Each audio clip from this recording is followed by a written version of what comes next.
ஆராய்ச்சி மையம் எச்சரிக்கை விடுக்கப்பட்டுள்ளது. இதன் காரணமாக புதுச்சேரி கடற்கரை சாலையில் கடல் சீற்றத்துடன் காணப்பட்டு வருகிறது. மேலும் தரைக்காற்றும் வீசி வருகிறது.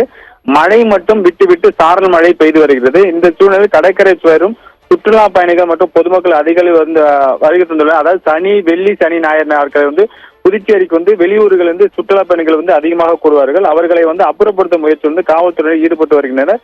முதுநிலை காவல் கண்காணிப்பாளர் கலைவாணன் மற்றும் ஆய்வாளர்கள், காவலர்கள் புதுச்சேரி கடற்கரை சாலைகள் ரோந்து பணியில் ஈடுபட்டு வருகின்றனர். இருக்கும் மக்களை வெளியேறுமாறு அறிவித்து வருகின்றனர். மேலும் இரவு 10 மணி முதல் நாளை புயல் கடந்து முடிய வரைக்கும் கடற்கரைக்கு பொதுமக்களுக்கு அனுமதி மறுக்கப்படுவதாகவும் கடற்கரை சாலை மூடப்படுவதாகவும் காவல்துறை கண்காணிப்பாளர் அறிவித்திருக்காரு. அது மட்டும் இல்லாம இதில் 200க்கும் மேற்பட்ட போலீசார் ஈடுபடுத்தப்படுவார்கள் தெரிவிச்சிருக்காங்க. மேலும் இந்த தரைக்காற்று வீசி வருவதால் பொதுமக்கள் கடற்கரை அருகே இருக்கிற அனைவரையும் வெளியேற்றும் பணியில் தற்போது போலீசார் ஈடுபட்டுள்ளனர். சிட்டி முழுவதும் முள்ளோடை வரை உள்ள கடற்கரை பகுதியில் போலீஸ் பாதுகாப்பும் போடப்பட்டுள்ளது. பானு, விவரங்களுக்கு நன்றி ஜெயக்குமார்.